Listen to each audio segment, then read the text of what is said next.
This is the Dr. Paul Show, a woman's personal guide to understanding men. And now, here is Dr. Paul. Hi, this is Dr. Paul. Welcome to the Dr. Paul Show. And we got a show for you tonight. As always, I want to ask you a question. Are you sabotaging your relationship? Well, of course not, Dr. Paul. I would never do that. Why would I do that? Because you've been used to doing it. What do I mean by that? Oftentimes, I'm getting email from people who say, well, you know, Dr. Paul, I'm in the same position I was before. I'm doing the same things. I'm losing my relationship here.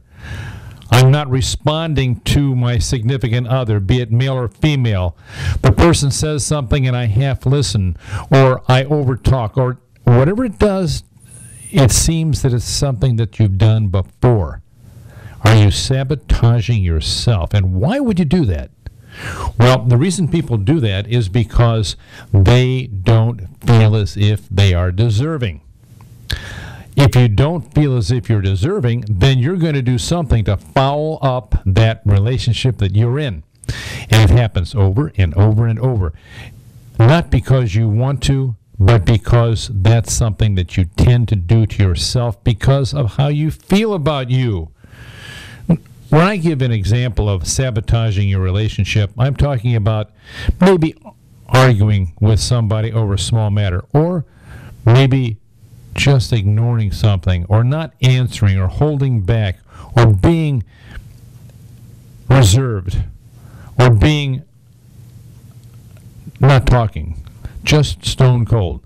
So when you do these things, oftentimes it's called passive-aggressive behavior. I'm not going to talk to him anymore. I'm not going to talk to her anymore. I'm only going to talk about topical things. I'm not going to go in depth. If you're going to have a lock with somebody, I don't care if you're married, I don't care if you're engaged, I don't care if you're committed relationship, whatever it is, if you're going to have that issue, you're going to have to not just work on it, but make it happen. The worst thing that can happen, we've talked about carrying baggage forward, and oftentimes we carry that baggage forward. We have nothing more to do in our lives except what? Sabotage ourselves? Hope not. Let's not do that. And that seems to be the case. Sometimes we see actors, we see people in Hollywood who sabotage themselves repeatedly. I can think of one immediately. They pick the wrong person. They pick somebody who they're really not compatible with, and their expectations are way beyond reality. And by very, very act of choosing that person is self-sabotage. I know this won't work, and that's why I'm going to go here. Talked about a person recently who said, I have a guy who I was seeing while I was married, and I got divorced, and then he was gone. And now I find out that this man only dates women who are married, and when they no longer are married, he's gone. Now that is called a systematic non-commitment person. He's almost a serial non-committer. It just doesn't happen. This person cannot make a commitment. So it's safe to be with somebody who's married, or for some reason unable to make a commitment. Someone, for example, who lives in a country that doesn't have divorce, or somebody who is separated permanently, and that happens. So he'll be with somebody because he doesn't have to make a commitment. They're so commitment averse, and that's not just men, that's women too. They're so commitment averse, they don't want to get themselves into that situation. If you feel that you're with somebody like that, check the record. What have they done before? What has she done before? What has he done before? Can they really commit? Are they able to do what they say they're going to do? Nothing is worse than I had a discussion tonight about how many people let you down. They make a commitment to you, tell you they're going to do something, and then they let you down. And if it happens repeatedly, you have to start asking yourself, am I selecting the wrong people? Are they letting me down, making a commitment and not following through for a reason? You know, what's that all about? It's like hiring people. Are you hiring the right people?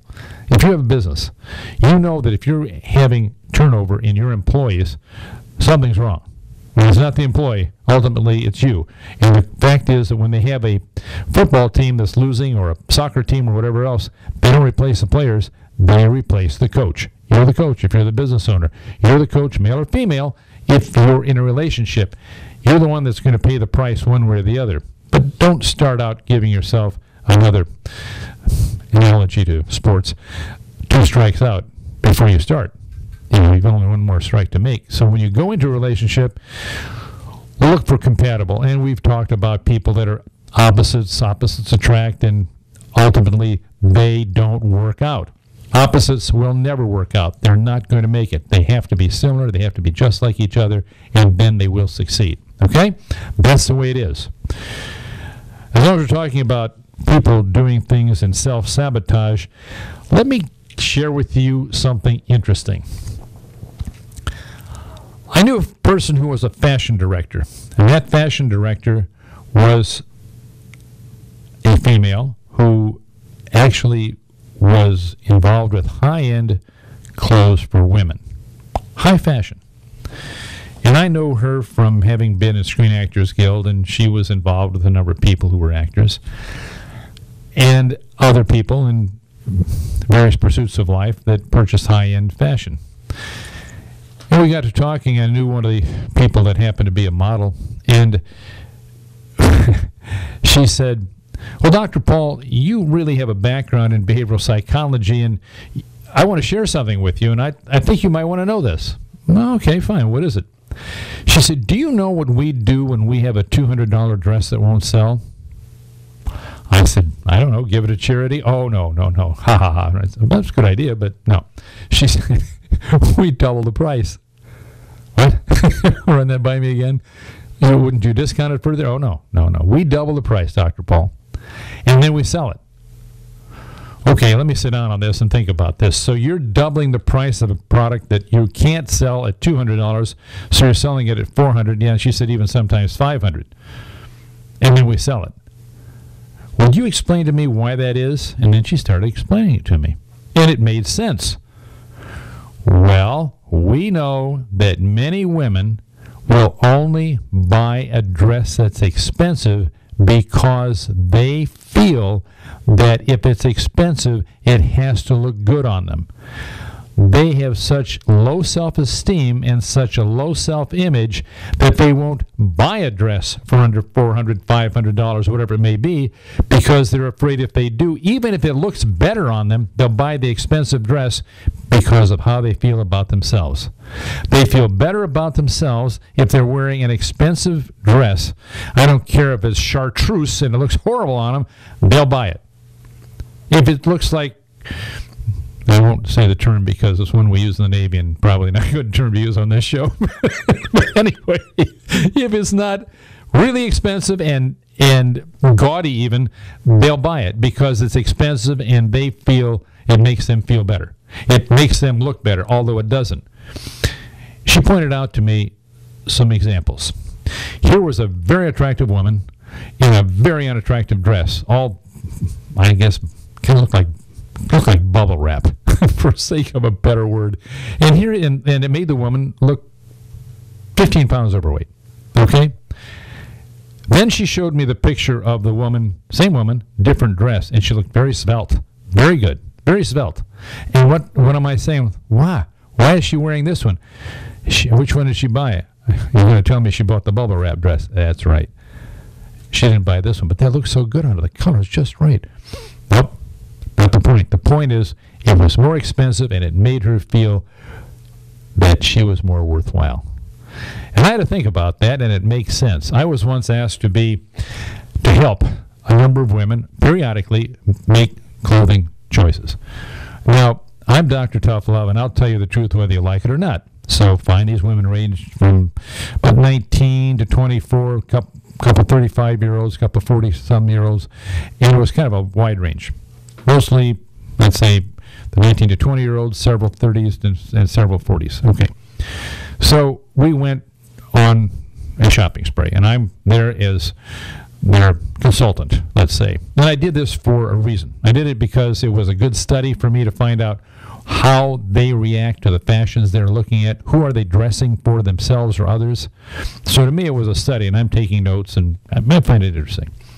So I recall vividly one woman, Asian woman, who went in and put on this green dress. And at the time, green, I think Barbara Bush or somebody was wearing green at the time. And it was a popular color, green. Not Barbara Bush, but W's wife. Anyway, it looked awful on her. It looked absolutely terrible. And I said, take that off immediately. Don't let anybody see you in it. Don't let anybody take a picture of you. Why, Dr. Paul? This is the color. I said, oh, it may be the color for Fed, but it's not the color for you. This is not the color for you. It is terrible. And what do you think she did? She bought the dress. And she bought the dress that I recommended to her. Why would she do that? It doesn't add up. Because she would rather be conforming to what the fad says, or because it's something that enhances her appearance. You have to ask yourself this question, ladies. Are you doing more for the dress than the dress is doing for you? If you are, then it's the wrong dress. If the dress is doing more for you, then it's the right dress. And that's what it's all about, making the selections that are best for you. So when you have that dress that's $500 that makes you feel good, it might make you feel good, but it doesn't necessarily make you look good. And that's what it's all about. Color, texture, shape, feel, looks. It all adds up.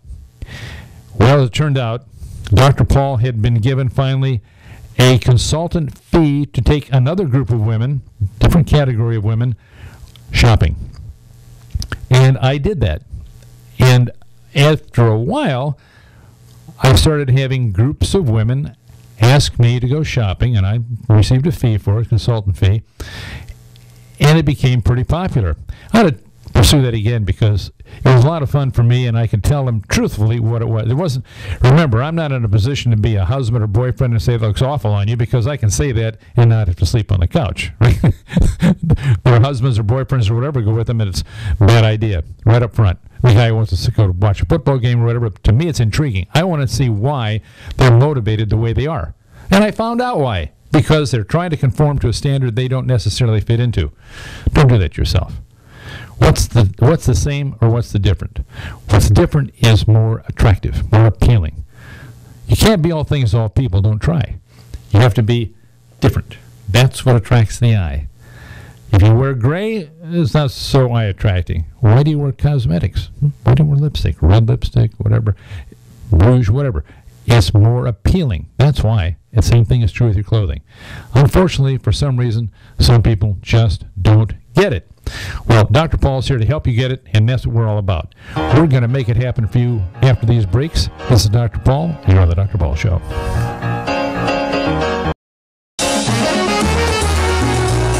And now, back to the Dr. Paul Show. Welcome back. This is Dr. Paul, and have I got a show for you? I've got something here that was given to me by a recently retired Colonel, Army Special Forces, good friend of mine, and he found this on Male Outrage. Yeah, Male Outrage. The topic on this little Male Outrage piece says, how to be a gentleman, and that's spelled Gentalman, which means dude, learn how to spell. Or is it how to be a huge, and then he uses a coarse term for a vagina? Excuse me, but I'm not finished with you. He goes on to talk about Dr. Paul. This guy thinks he's so sophisticated, we think he is a highbrow know-it-all. Oh, is that right? Let me finish. His feminized examples of what it takes to be a true gentleman are totally off base. Really? Interesting. Dude, you don't impress me. I'm not impressed by tattoos and guys that walk around being macho guys. You know, work out. I belong to two gangs.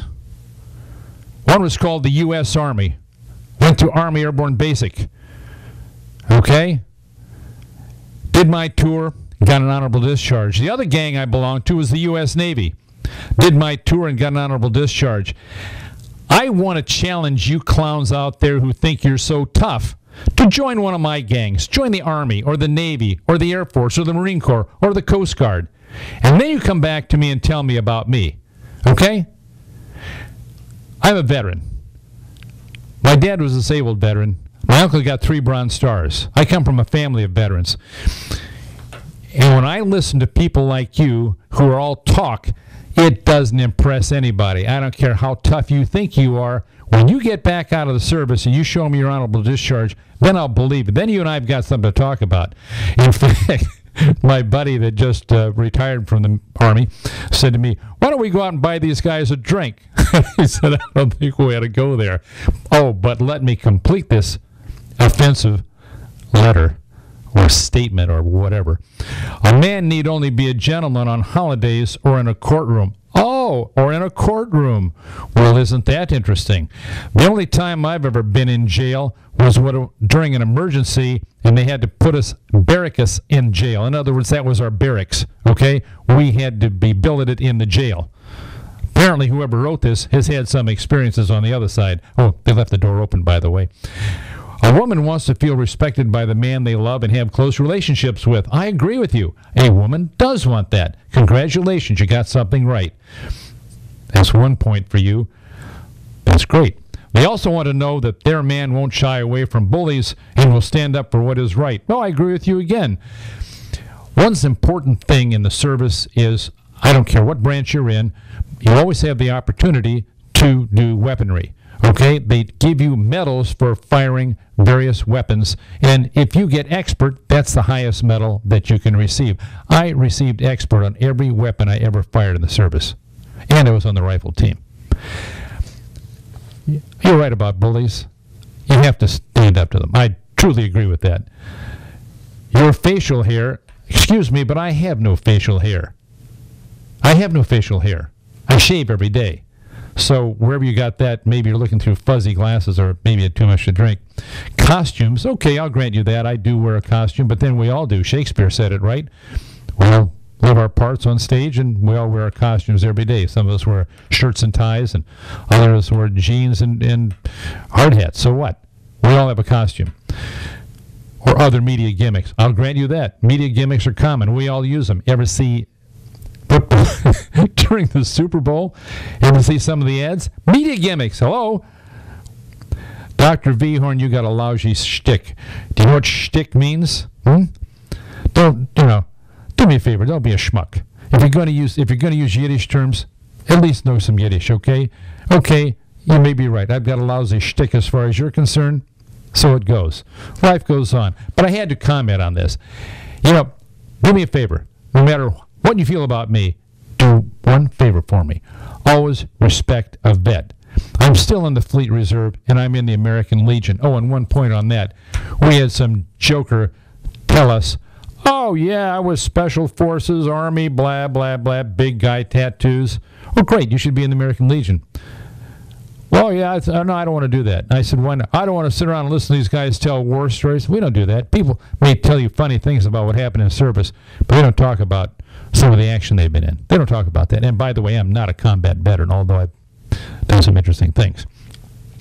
I want you to know that I checked this guy out on the internet. Friends of mine and myself, checked this guy out on the internet. Okay? He had never been in service. In some states now, it's illegal to say that you were in the service or that you got certain commendations and did not get them. There's even some clown running for office in the state of Florida who claims to have had an honorable Medal of Honor. Are you stupid? I mean, let's face it. You can check on these things, and now in many cases it's illegal. So what I'm saying to you, bottom line, after all of this and this data that came in from your miserable, insufferable website, wake up, dude. Get a life. Oh, they did have a positive comment from somebody who wrote in. I was just approached by a woman while I was just walking in the store. Congratulations, I like that. I look like a slob, so something's off here. The doc, being Dr. Paul, is basically right. If you want a bit of an edge, but I think mannerisms actually do the real trick. Yeah, I believe you, and that does happen. That's not something you can just take on or off. There. I have addressed this issue. Feel free to challenge me with what I've said, and of course you can't because there's no challenge capable of being done here. It's impossible. But if you feel like you want to make a further fool of yourself, feel free to email us. And on to a new letter. I love the Love Doctor. Oh, it's good to hear that. Dr. Paul, I need your help. What am I going to do about a boyfriend of 2 years who insists on showing me off, quote unquote, like in short dresses, hot outfits, low-cut blouses, and anything else that makes men look, yes, look at me, I guess, look at him, her. He actually will sit in a club and watch while other men hit on me at another table. He says it turns him on. Well, that happens sometimes. I'll go into that. He seems to get really hot over it. Nothing has happened so far, but he is suggesting that I pick up someone, like at a club, and then we take him home so he can watch us have sex. I told him he would have to find someone else for that. He says he was only kidding. I am going as far as I'm going to go. He has taken sexy pictures of me, and I feel he shows them off.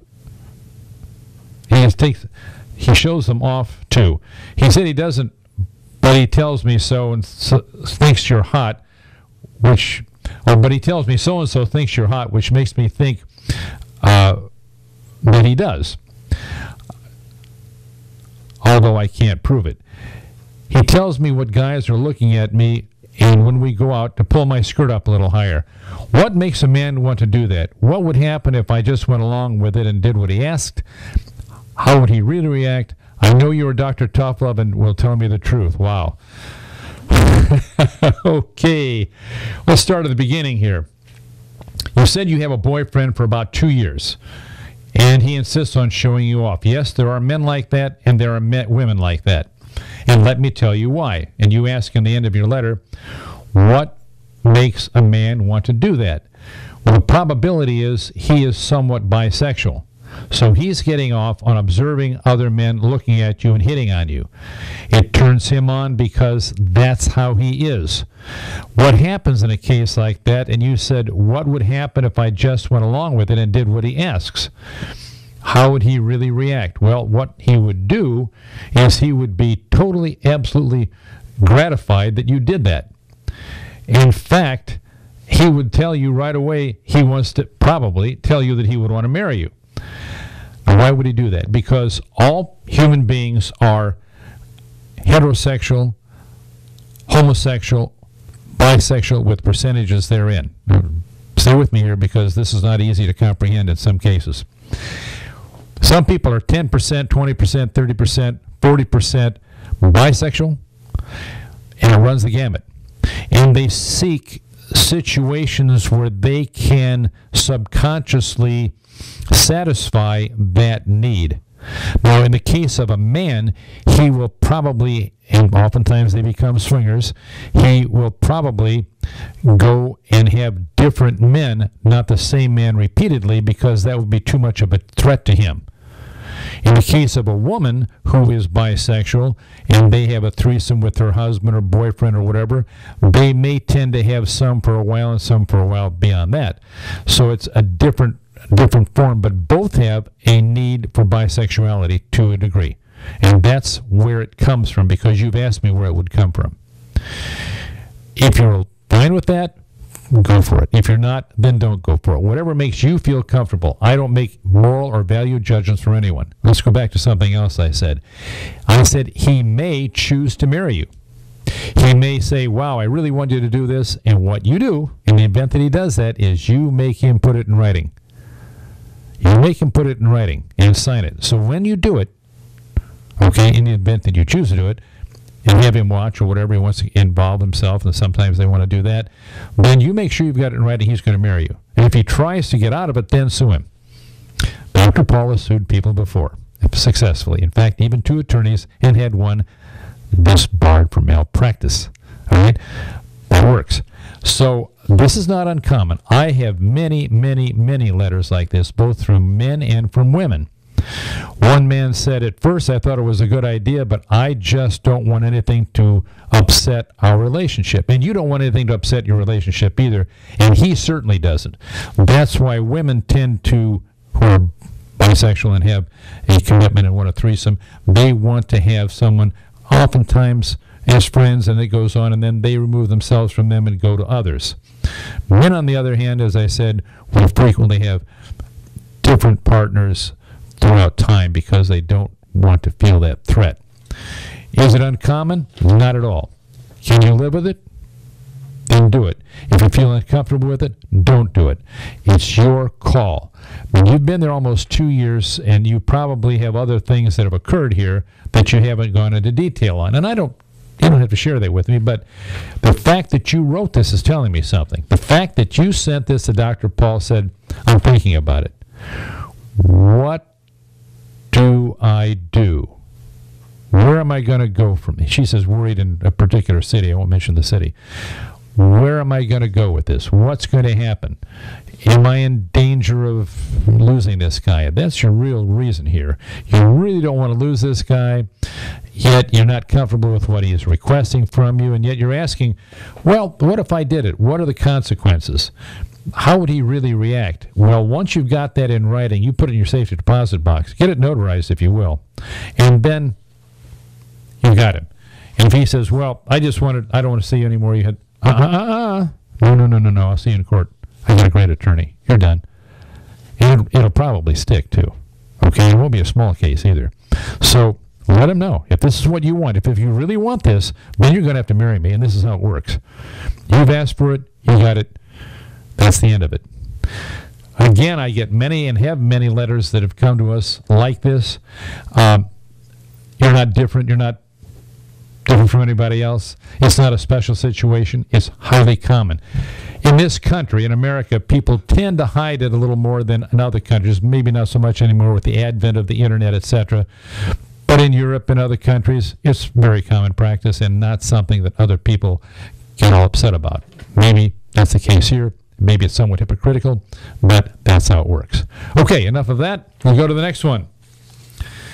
This one is one that I found to be somewhat controversial, and I'm going to read it anyway. I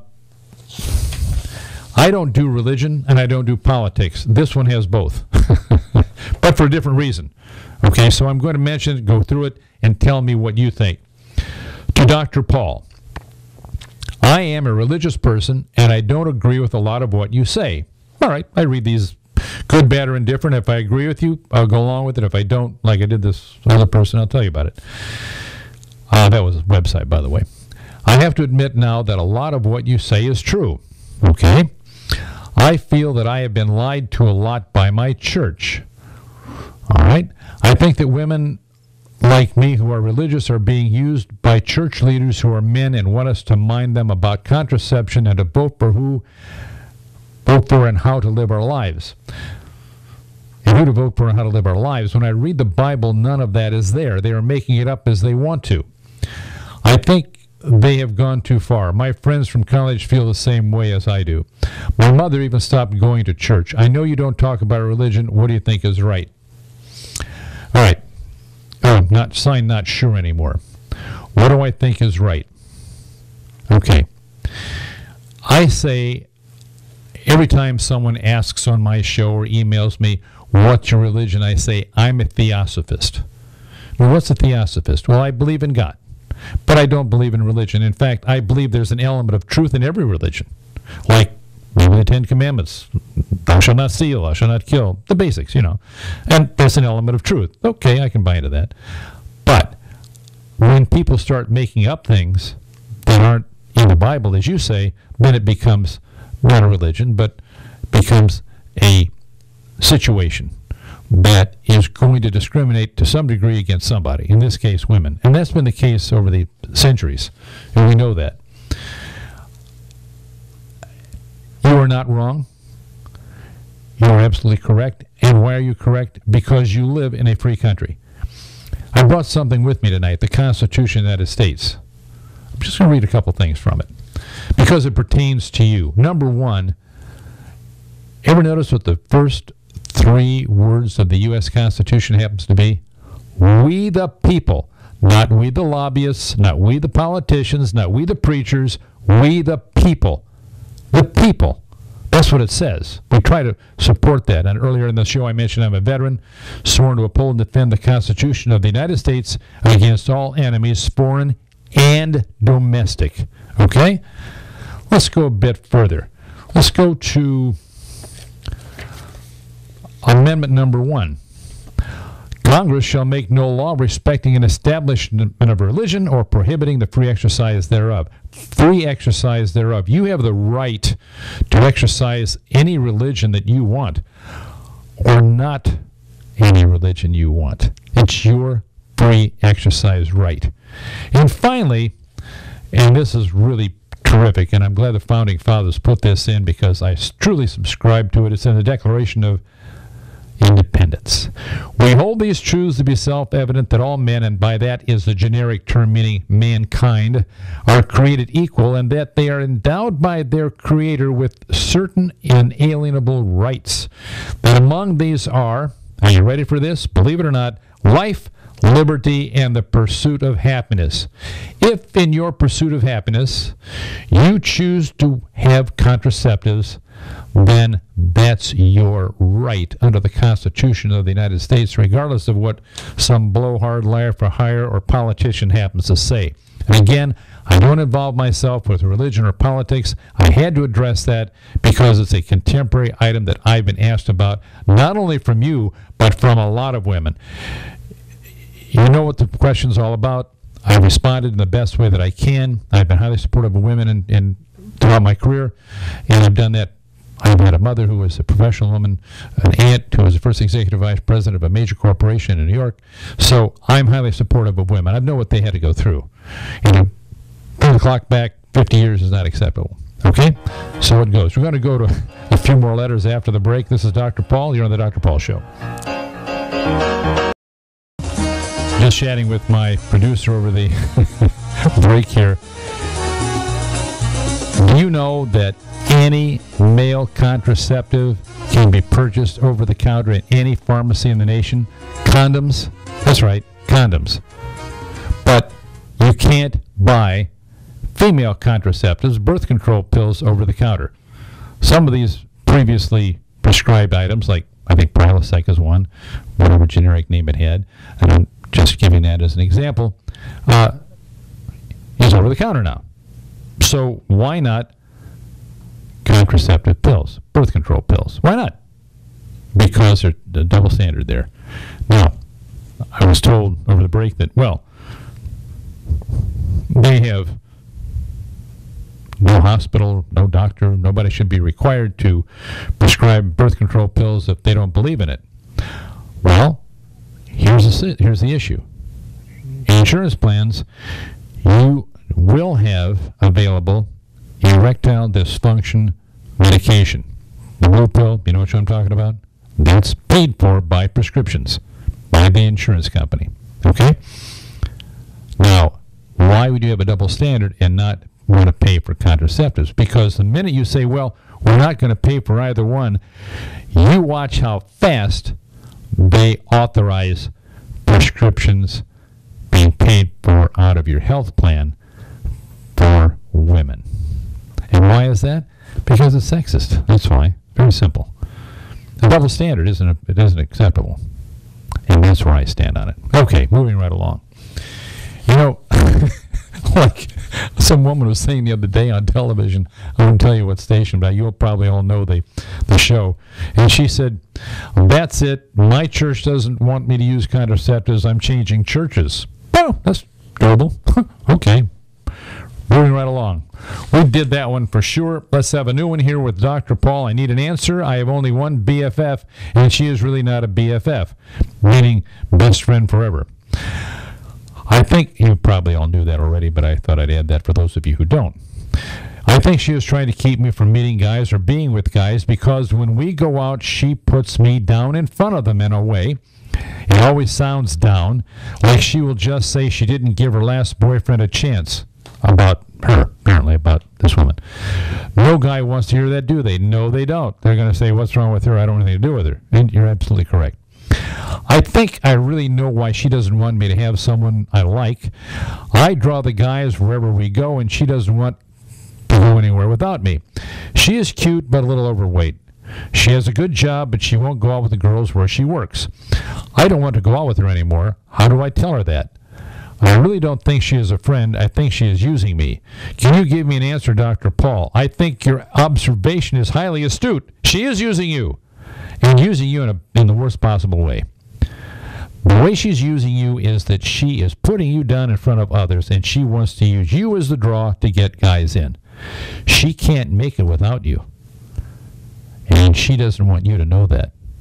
That's the problem. Oh, I'm your best friend forever. No, you're not. Where have you been? You want to know how to take care of this matter? You take this letter and show it to her and say, this is where you are, and this is where I am. Gone.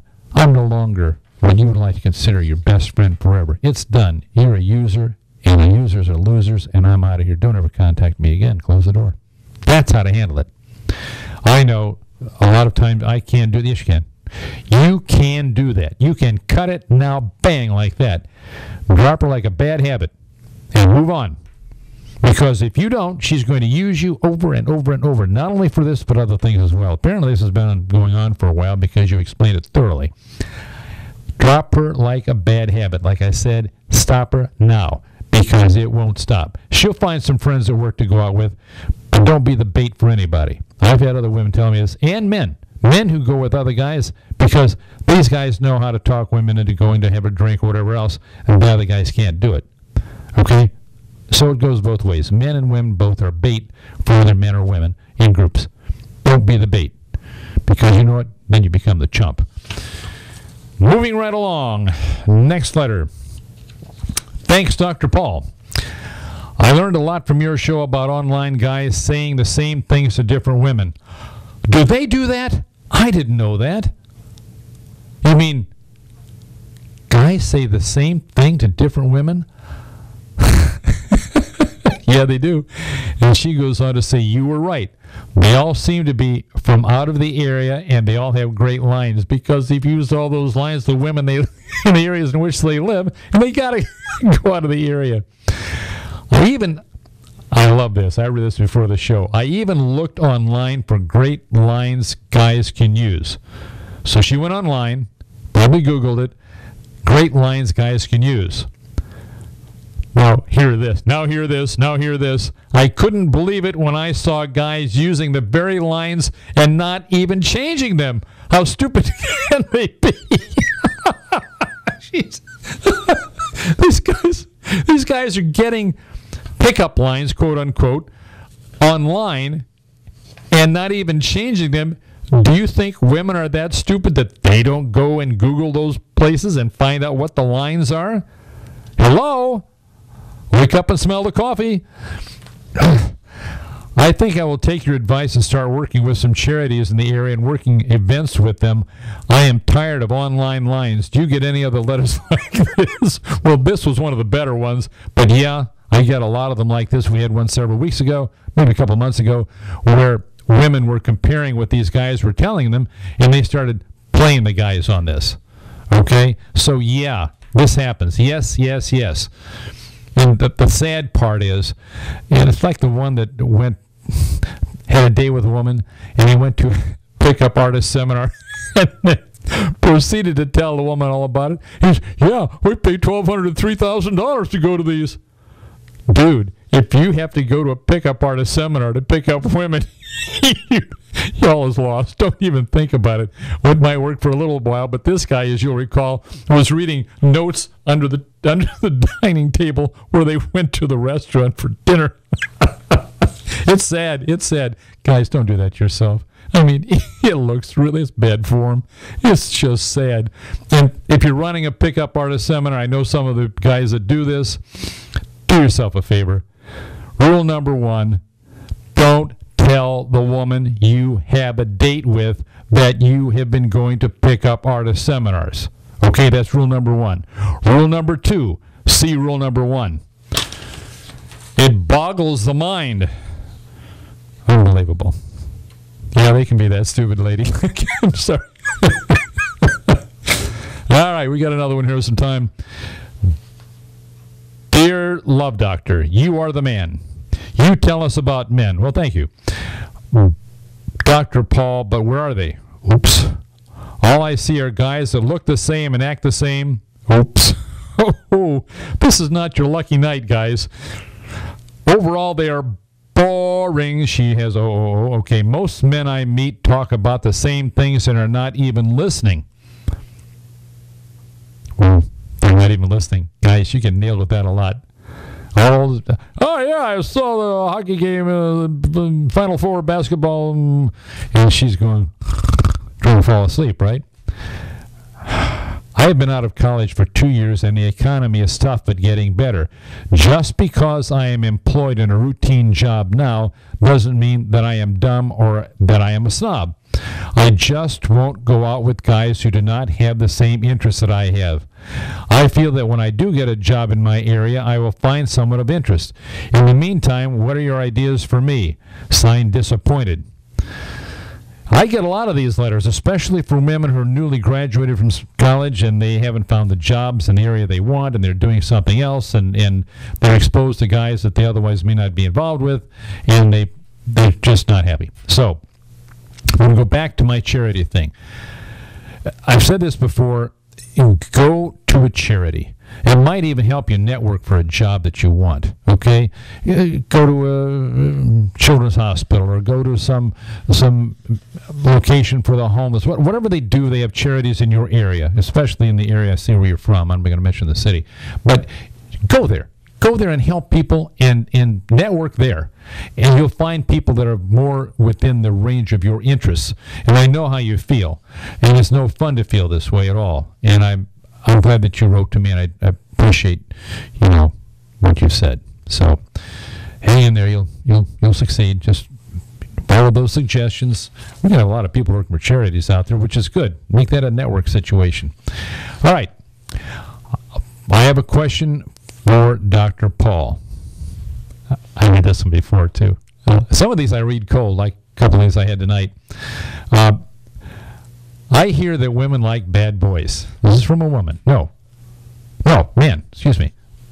I hear that women like bad boys. Sometimes I try to be bad or act bad, and it works, but only sometimes. I really don't think I am bad. I like this. I work every day and have a good job. You're not bad. You're not bad at all. But I try to look tough. I'm even thinking about getting some bad tattoos. Stop. Okay. Stop right there. Do not get trash tattoos. Excuse me. Did I say trash tattoos? I meant tattoos are going out of style. Number one.